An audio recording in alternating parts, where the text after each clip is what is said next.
हरे कृष्णा। इससे पूर्व प्रसंग में आप सबने सुना कि अगस्त ऋषि प्रभु श्री राम को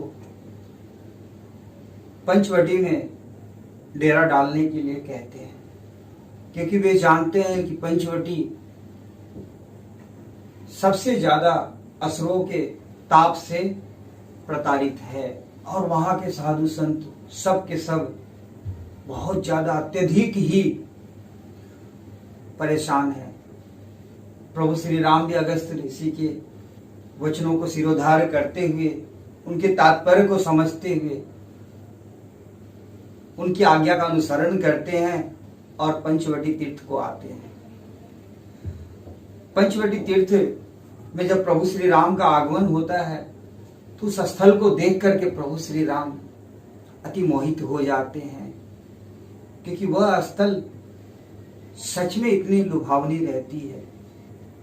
पवित्र गोदावरी जी का वहां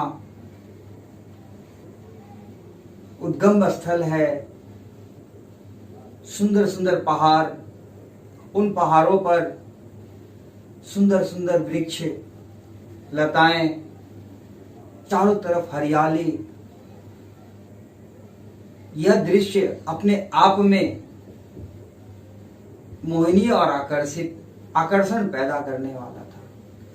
प्रभु श्री राम को भी यथोचित वह स्थल पसंद आता है और वे लक्ष्मण जी से कहते हैं कि तुम इस स्थल पर एक बार भ्रमण कर लो और रहने योग्य स्थल को देख करके उस स्थल पर हम सबके लिए कुटिया का निर्माण करो। तो लक्ष्मण जी कहते हैं कि भ्राता आप ही स्थल बताएं, मैं उस स्थल पर कुटिया का निर्माण कर दूंगा। प्रभु श्री राम उचित स्थल देख करके, जो गोदावरी से ना ज्यादा नजदीक और ना ज्यादा दूरी पर ही थी, क्योंकि रहने के लिए वैसा ही स्थल चुना जाता है जहां पर कंदमूल की व्यवस्था हो, जल की व्यवस्था हो और संविधा आदि का आसानी से उपलब्धता हो जाए। ऐसा स्थल देख करके प्रभु श्री राम लक्ष्मण जी से कहते हैं कि यही यथोचित अच्छा स्थल है, तुम इसी जगह पर कुटिया का निर्माण करो। लक्ष्मण जी भी देखते ही देखते सुंदर पर्ण कुटी का निर्माण कर देते हैं और प्रभु श्री राम से कहते हैं कि भैया आइए और कुटी का निरीक्षण कर लीजिए। प्रभु श्री राम को भी बहुत पसंद आता है वह पर्ण कुटी। तत्पश्चात वे देवी सीता के साथ उसमें निवास करते हैं। ग्रीष्म ऋतु व्यतीत हो जाता है और शरद ऋतु का आगमन होता है। वह शरद ऋतु निश्चित ही प्रभु श्री राम को अति प्रिय है, क्योंकि यह ऐसा समय होता है जब चारों तरफ खेतों में फसलों की हरियाली रहती है, वातावरण संपूर्णतः शीतल होता है। सूर्य देव की प्रकाश जो गर्मी में अत्यधिक कष्टदायी होता है, उसी गर्मी को, उसी तेज को प्राप्त करने के लिए लोग तरसते हैं। जिस चांद की शीतलता लोगों को अति प्रिय होता है, वही चांद की शीतलता इस ऋतु में कटाक्ष सी लगने लग जाती है। तो प्रभु श्री राम कहते हैं लक्ष्मण से कि कितना सुहावना मौसम है, यह ऋतु मुझे अत्यधिक प्रिय है।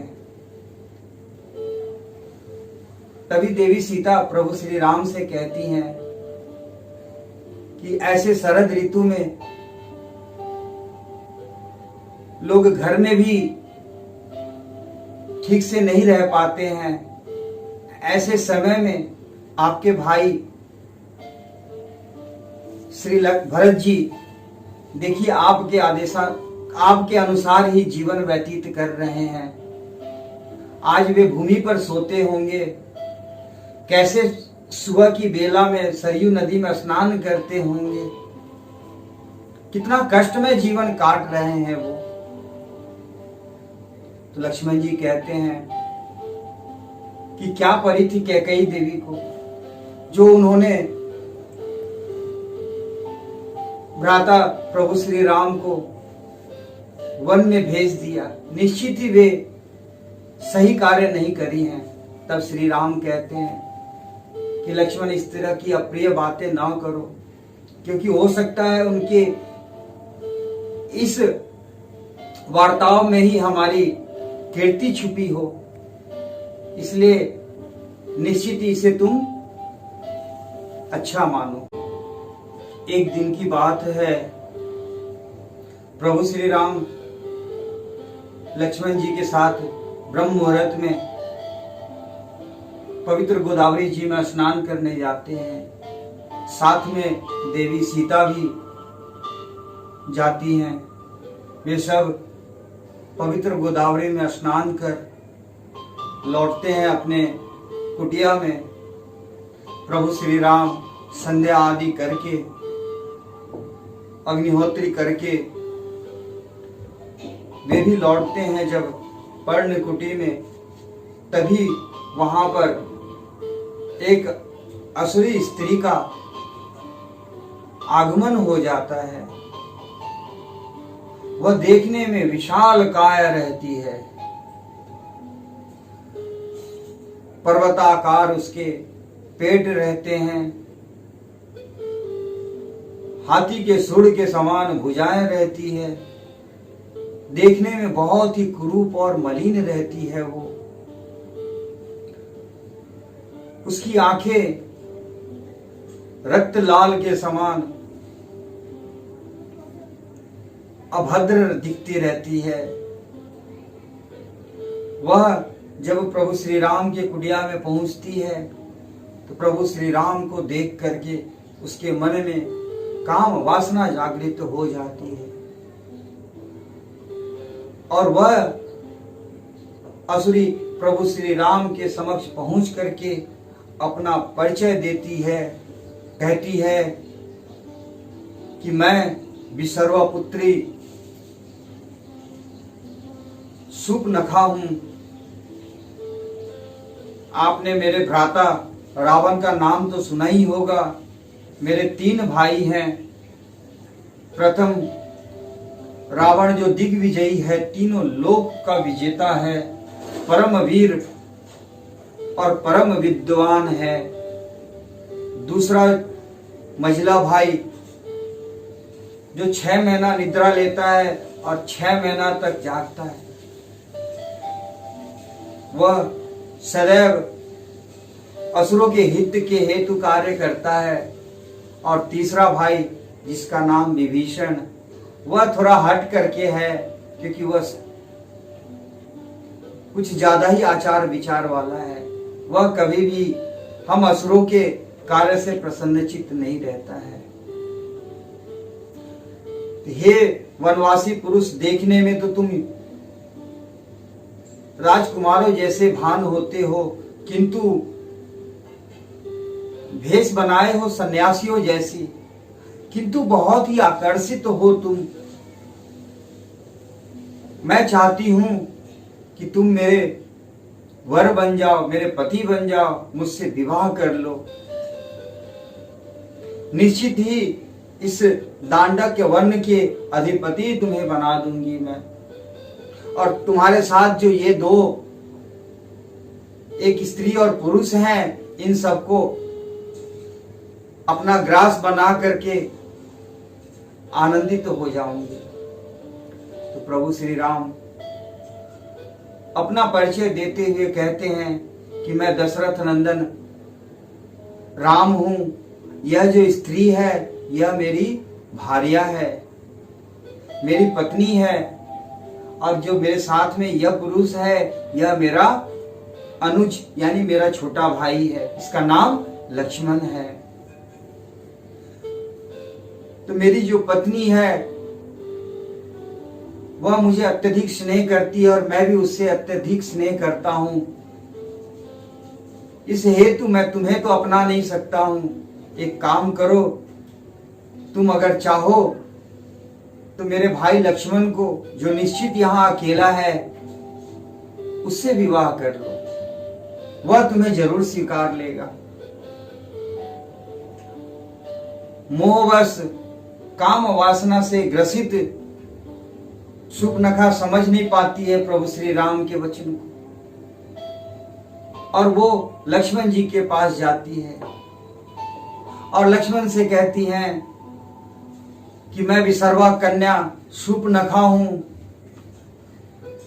मैं पूरे दांडक वन में अपना आधिपत्य रखती हूं और मैं चाहती हूं कि तुम मुझसे विवाह कर लो। लक्ष्मण जी बड़े प्रेम से उसको टालते हुए कहते हैं कि हे देवी, मेरे से श्रेष्ठ मेरे भ्राता हैं और आगे चल करके वे ही राजा बनने वाले हैं। मैं तो उनका दास हूं, और एक दास की पत्नी बनकर के भला आपको क्या प्राप्ति हो सकता है। और रहा सवाल इनके संग जो स्त्री है, तो वह स्त्री एनम भाज विशांताप्ति बहतरीम भातरम मम असपत्ना वरारोहे मेरुम कवि प्रवाह था। कहते हैं कि यह जो उनके साथ में स्त्री है वह निश्चित ही वृद्धा है, देखने में कुरूप है, उसके पेट का पता नहीं चलता है, और तुम इतनी सुंदर हो, निश्चित वे तुम्हें स्वीकार लेंगे। तुम पुनः जाकर के उनसे बात करो। तो यहां पर वाल्मीकि जी लक्ष्मण जी के बात तात्पर्य को समझाते हुए कहते हैं कि विशेषणों का यहां पर दोहराया गया है जिन्हें शूर्पणखा सीता के लिए प्रयुक्त किया था लक्ष्मण जी ने। शूर्पणखा की दृष्टि में जो अर्थ वो दिया गया है, परंतु लक्ष्मण की दृष्टि में वे विशेषण निंदा पारक नहीं है, स्तुति पारक है। अतः उनकी दृष्टि से उन विशेषणों का अर्थ यह है कि विरूपा बोलते हैं वो, तो विरूपा मतलब विशिष्ट रूप वाली, त्रिभुवन सुंदरी, और अस्ति मतलब जिससे बढ़कर दूसरा कोई सती नहीं हो सकती है ऐसी।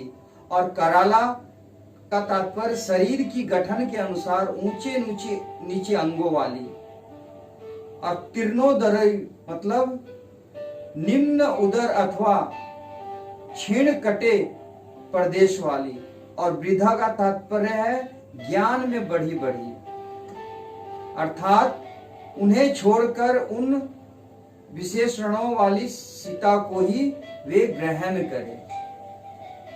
अब इस तरह की बातें सुनकर के कामवश मोहित हुआ शूर्पणखा पुनः प्रभु श्री राम के पास जाती है और जा करके उनसे कहती है कि आप मुझे अपना भार्या स्वीकार कर लो, निश्चित ही मैं आप भी संपन्न हो जाओगे, और आपको इस स्त्री के कारण परेशानी हो रही है, मेरे सौत के कारण परेशानी हो रही है, इसे मैं इसी क्षण खा जाती हूं। ऐसा कह करके वे देवी सीता के ऊपर टूटती हैं। तभी श्री राम लक्ष्मण जी को आदेश देते हैं कि इसको अंग विहीन कर दो।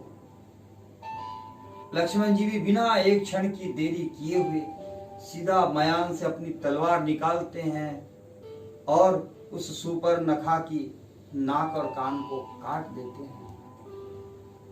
जैसे ही लक्ष्मण जी उस शूर्पणखा की नाक और कान को काटते हैं, प्रचुर मात्रा में रक्त प्रभावित होने लग जाता है शूर्पणखा के नाक और कानों से, और वह पीड़ा से कराहते हुए सीधे अपने भाई खर के पास पहुंचती है। खर अपनी बहन शूर्पणखा की यह दशा देख करके पूछता है कि तुम्हारी यह दशा कैसे हो गई। तो शूर्पणखा कहती है कि निश्चित ही तुम कायर हो, अन्यथा इस तरह की बात मुझसे पूछे बगैर सीधा प्रतिशोध लेते। क्योंकि इस वन में एक ऐसा प्राणी आ गया है जो अत्यधिक वीर है, जो तुमसे भी ज्यादा बलशाली है, और उसी ने आज मेरी यह दशा कर दी है। उसके साथ में एक और पुरुष है और एक स्त्री भी है। वह अपने आप को दशरथ का पुत्र कहता है, किंतु तुम उसका कुछ नहीं बिगाड़ सकते हो, क्योंकि वह तुमसे ज्यादा बलशाली है। दरअसल यहाँ पर शूर्पणखा चढ़ा रही है, उसको क्रोध दिला रही है खर को, ताकि वह क्रोध के वेग में आकर के अपना प्रतिशोध ले। खर क्रोधित हो जाता है शूर्पणखा की बात को सुन करके, और तुरंत ललकारते हुए कहता है कि रुको, मैं अभी उसको मजा चखाता हूं, और अपने प्रमुख 14 असुरों को भेजता है प्रभु श्री राम के पास युद्ध करने के लिए और उनका वध करने के लिए। ये 14 शूरवीर होते हैं। ये जब प्रभु श्री राम के कुटिया के समक्ष पहुंचते हैं, उस समय प्रभु श्री राम देवी सीता और लक्ष्मण के साथ पर्ण कुटी में ही बैठे रहते हैं। प्रभु श्री राम को भान हो जाता है, क्योंकि वे देख लेते हैं उन असुरों को। लक्ष्मण से कहते हैं कि कुछ क्षण तुम कुटिया में ही रहो और देवी सीता का ख्याल रखो, मैं इनका वध करके लौटता हूं। प्रभु श्री राम वहां पहुंचते हैं और उन सब से कहते हैं कि निश्चित ही तुम सबका अंत समय आ गया है, क्योंकि जिस प्रकार से गीदड़ की मौत आती है तो वो शहर की तरफ भागता है, उसी प्रकार तुम लोग का अंतकाल आ गया है और तुम सब हमारे समक्ष आए हो। अगर तुम्हें अपनी प्राण बचानी है तो तुम सब यहाँ से भाग जाओ, नहीं तो निश्चित ही तुम हमारे हाथों आज मारे जाओगे। वे सब असुर कहते हैं कि हमसे तो बड़े बड़े देवता भी घबराते हैं, हमारे बल के समक्ष वे भी नहीं टिक पाते हैं, तो तुम तो एक साधारण मानव हो। देखो अभी क्या करते हैं तुम्हारे साथ। और तुरंत वे अपने अस्त्र शस्त्रों का प्रयोग करना प्रारंभ कर देते हैं। प्रभु श्री राम अपने धनुष पर बाण चढ़ाते हैं और एक ही क्षण में उन 14 असुरों का वध कर डालते हैं। शूर्पणखा जो उन 14 शूरवीरों के साथ आई थी, उनकी मृत्यु को देख करके तुरंत उल्टी पांव भागती है और जाकर के खर से कहती है कि मैं तुमसे कही थी ना कि वे साधारण नहीं हैं। देखो उन 14 शूरवीरों का वध कर दिया अकेला उस वनवासी मनुष्य ने। एक साधारण से मानव ने इतनी ताकत दिखाई है, तो इसका तात्पर्य यह होता है कि वह साधारण नहीं है। निश्चित ही खर तुम्हें भय हो रहा है, जिसके कारण तुम उससे स्वयं सामना नहीं करने जा रहे हो। अब यह बात और खटक जाती है खर को, और तुरंत अपने साथ 14,000 सैनिकों को लिए हुए साथ में त्रिशरा और दूसर को भी ले लेता है और प्रभु श्री राम के साथ युद्ध करने के लिए निकल पड़ता है। जब वह प्रभु श्री राम से युद्ध करने के लिए निकलता है, उस समय में प्राकृतिक छटाएं बिल्कुल विपरीत हो जाती है। पूरे आकाश मंडल में काले बादल छिड़ जाते हैं। सियार और भेड़ियों का रुदन प्रारंभ हो जाता है, जो निश्चित ही किसी संकट का संकेत देने वाला होता है। जब यह खर अपने साथ सैनिकों को लिए हुए प्रभु श्री राम की कुटिया की तरफ बढ़ता है, तो उसके ऊपर ढेर सारे बाज और भद्र पक्षियों का कलरव और समूह उनके साथ उड़ता है। चमगादड़ साथ में कई सारे अभद्र जीव, जो कि निश्चित ही किसी अप्रिय घटनाओं का संकेत देता है। किंतु खड़ के ऊपर इसका कोई प्रभाव नहीं पड़ता है। वह तो यह सोचता है कि वो वनवासी साधारण मानव हैं, वह भला मेरा क्या बिगाड़ सकता है और मेरे समक्ष क्या टिकेगा। ऐसा विचार करके वह पहुंच जाता है प्रभु श्री राम की कुटिया के समक्ष। प्रभु श्री राम को भान हो जाती है कि निश्चित ही शूर्पणखा ने अपने साथ ढेर सारे और असुरों को लेकर आया है। वे लक्ष्मण से कहते हैं कि देवी सीता को लेकर के तुम आंतरिक गुफा में प्रवेश कर जाओ और तुम उनके साथ ही रहो, उनका रक्षा करो। निश्चित ही आज इन सब असुरों का वध मेरे हाथों लिखा हुआ है। प्रभु श्री राम की आज्ञा मानकर लक्ष्मण जी भी देवी सीता को लेकर के गुफा के भीतर प्रवेश कर जाते हैं। प्रभु श्री राम अपने हाथ में धनुष को लिए हुए एक योद्धा के समान अटिट खड़े हो जाते हैं। तभी वहां पर खर का आगमन होता है और वह देखता है कि एक साधारण से वनवासी मनुष्य है। यह तो वह मन ही मन सोचता है कि इसका वध करने में भला मुझे कितना समय लगेगा। वह अपने सैनिकों को आगे करता है। प्रभु श्री राम के ऊपर वो सारे सैनिक भिन्न भिन्न प्रकार के शस्त्रों का प्रयोग करता है, किंतु प्रभु श्री राम अपने बाणों द्वारा सारे शस्त्रों को निष्फल कर देते हैं। तत्पश्चात देखते ही देखते उन सारे असुर सैनिकों का वध कर देते हैं। तभी वहां पर दूषण आता है और वह प्रभु श्री राम को ललकारता है। प्रभु श्री राम दूषण का भी वध कर देते हैं। तत्पश्चात त्रिशरा नाम का राक्षस जो खर के साथ आया हुआ रहता है, वह कहता है खर से कि आप चिंतित न हो, निश्चित ही इस मानव का वध मेरे हाथों लिखा हुआ है। आप यहीं पर खड़े रहो और देखो मैं यूं गया और यूं उसका वध करके वापस लौट आया। ऐसा कह करके त्रिशिरा, जिसके 3 सिर रहते हैं, 3 विशालकाय पर्वत के समान, पहुंचता है प्रभु श्री राम के समक्ष। किंतु वह भी प्रभु श्री राम के बल के समक्ष टिक नहीं पाता है और देखते ही देखते प्रभु श्री राम उस त्रिशिरा के 3 सिर का काट देते हैं और कटा हुआ सिर से वह त्रिशिरा तुरंत धरा पर गिर जाता है और मृत्यु को प्राप्त होता है। अब खर अकेला बच जाता है। वह प्रभु श्री राम के पास पहुंचता है खड़ग लिए हुए और हाथ में गदा लिए हुए और प्रभु श्री राम को ललकारता है। तो प्रभु श्री राम कहते हैं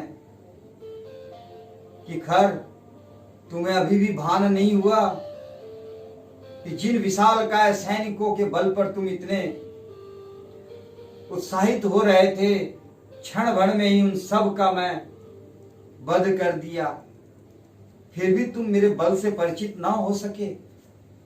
यहाँ पर खर कहता है कि जो बलवान व्यक्ति होता है वह कभी भी अपने बल की प्रशंसा स्वयं के मुख से नहीं करता है, और तुम युद्ध क्षेत्र में आए हो और अपनी ही मंगलाचरण अपने ही मुख से कर रहे हो। अच्छा तो ये होगा कि तुम मुझसे युद्ध करो।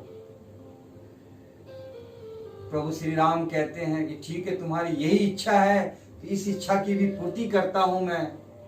और दोनों में युद्ध प्रारंभ हो जाता है। प्रभु श्री राम ने सर्वप्रथम 3 तीर चलाए हैं। एक तीर उसके सिर को भेदा है और 2 तीर उसके दोनों भुजाओं को काट दिया है। तत्पश्चात प्रभु श्री राम ने 14 बार उसके ऊपर छोड़े हैं और उसके अंग के टुकड़े टुकड़े कर डाले हैं। और देखते ही देखते वह घर भी वहीं मृत्यु को प्राप्त हो जाता है। अब आगे क्या होता है वह आप आगे के भाग में सुनिएगा। हरे कृष्ण।